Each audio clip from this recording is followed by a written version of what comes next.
nueva biblioteca del niño mexicano. La decena trágica, por Javier Malpica. Era muy de mañana el 9 de febrero de 1913, cuando se escucharon los primeros balazos.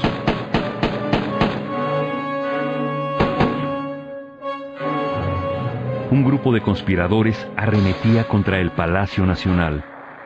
La Guardia Presidencial era tomada por sorpresa. Alguien pretendía tomar el gobierno de la nación. Por fortuna, el presidente Madero no se encontraba ahí. Estaba a salvo en el castillo de Chapultepec. Pero ¿quién podría encabezar esta sublevación? ¿Quién pretendía quitar del poder al hombre que había traído la democracia al país? Los autores de esto podían ser muchos. Para el inicio de 1913, el adjetivo popular no podía aplicarse a don Francisco I. Madero. Todavía no llegaba siquiera 2 años como presidente y se podía decir que algunos tigres con rabia tenían más amigos que él. Y eso que apenas unos meses atrás, la gente había votado para que este hombre llevara al país a la prosperidad basado en la justicia y la paz.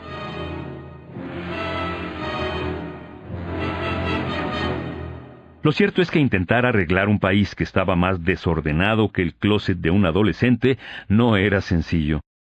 Después de todo, se trataba de un desorden que venía arrastrando 30 años de injusticias y desigualdades. No era fácil ayudar a los pobres sin que los ricos protestaran, o conceder apoyo a los terratenientes sin que los campesinos resultaran perjudicados. Así que, como era de esperarse, la gente comenzó a sentirse decepcionada de su mandatario. Y este desencanto pronto se vio reflejado en descarados insultos y burlas.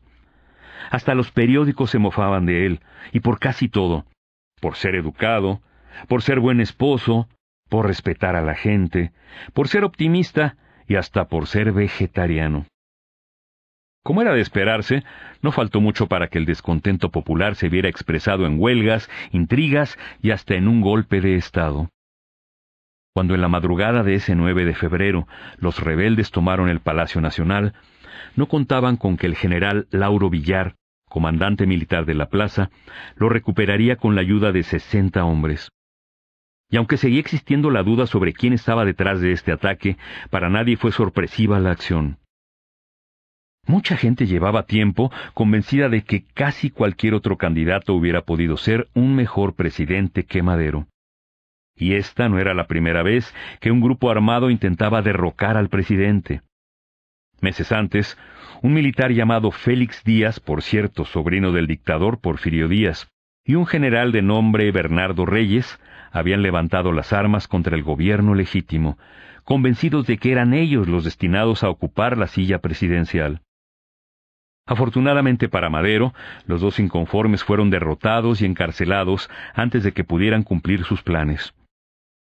Era claro que semejantes sublevados merecían un castigo ejemplar, pero ¿cuál?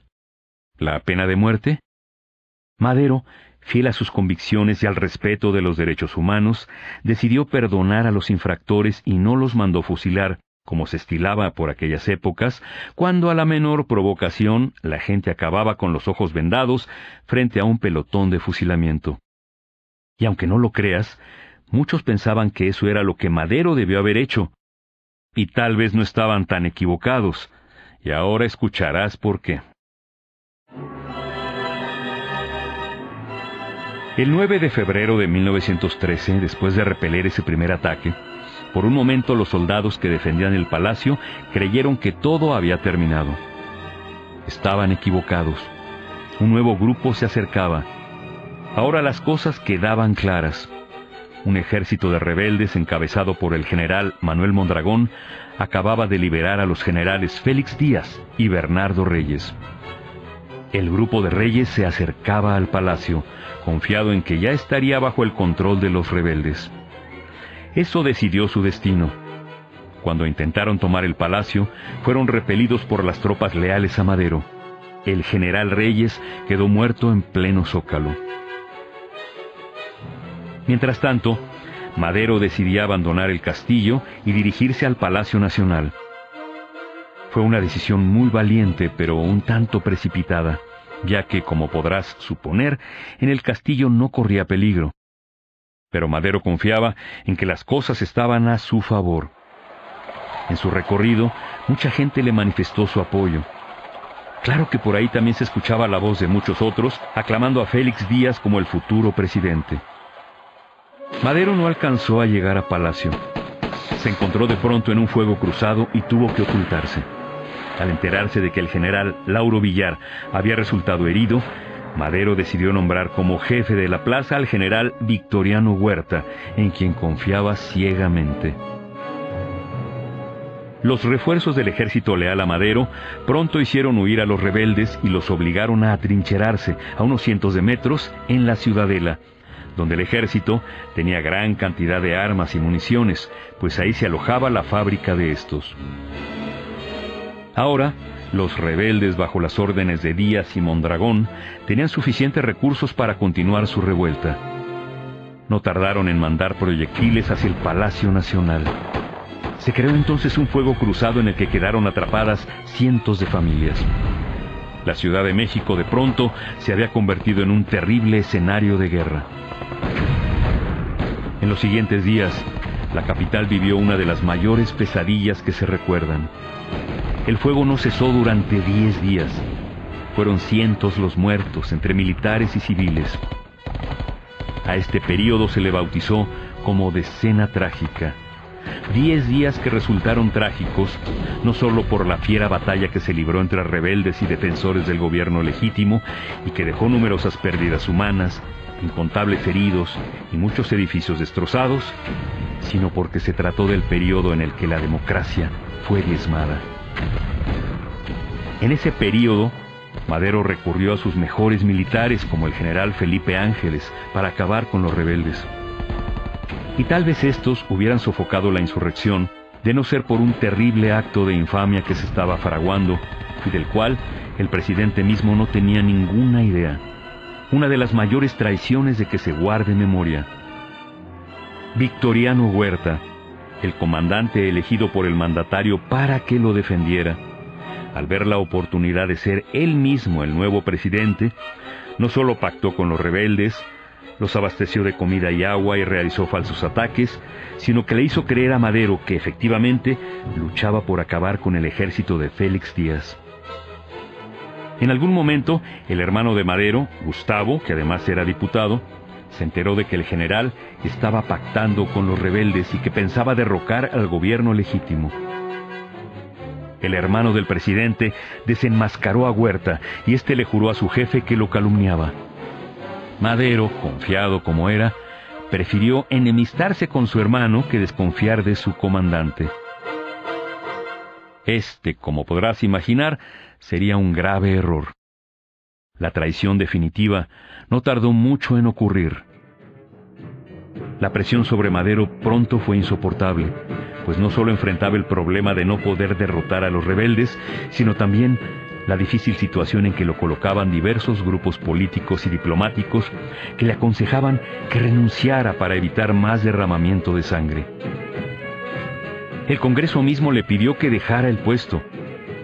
El presidente, fiel a sus principios, se negó y dijo estoicamente que prefería morir antes que renunciar a sus legítimos derechos. Parecía que solo era cuestión de días. Un nuevo traidor surgió, el general Aureliano Blanquet, supuestamente fiel a Madero, se pasó al lado de Huerta. Sin que el presidente lo sospechara, fue aprehendido por aquel. La Guardia Presidencial no pudo hacer nada ante la sorpresiva acción. Madero, furioso, abofeteó al general y lo llamó traidor. Pero esto no pareció importarle al militar, que cínicamente le contestó: sí, soy un traidor. Mientras esto ocurría, el máximo traidor, Huerta, celebraba ya su inminente ascenso a la presidencia y citó en un restaurante al hermano de Madero.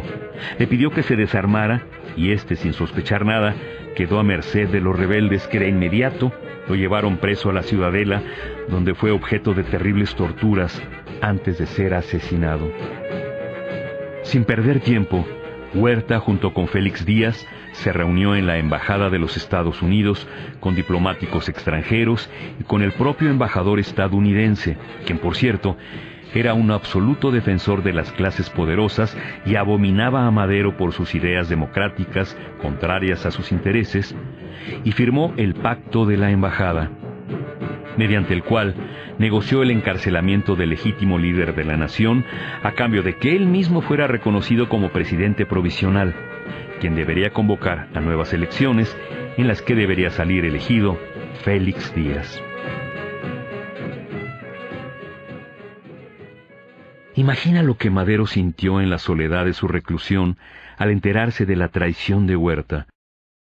Tal debió haber sido su desolación que finalmente firmó su renuncia junto con la del vicepresidente José María Pino Suárez, a condición de que se le concediera vivir en el exilio.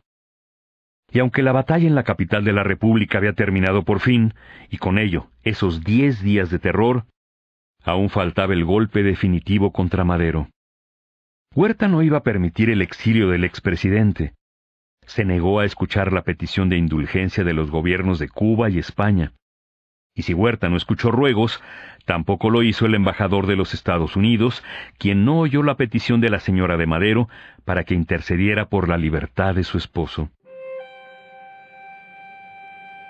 Madero y Pino Suárez nunca más verían la luz del sol, o de la luna. Una última traición se fraguó. El supuesto exilio nunca llegó. Ni siquiera la cárcel estaba en los planes de Huerta.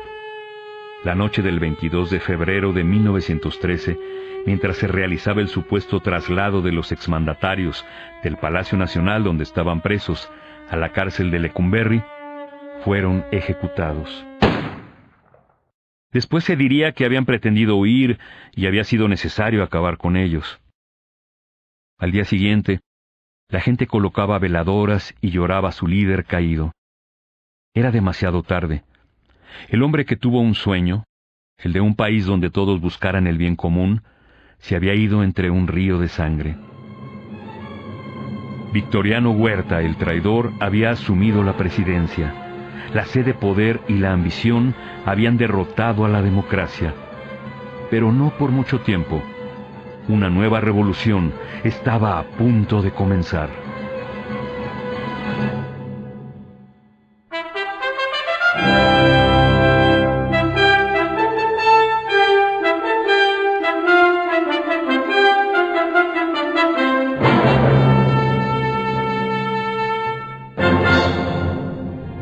La historia es de todos.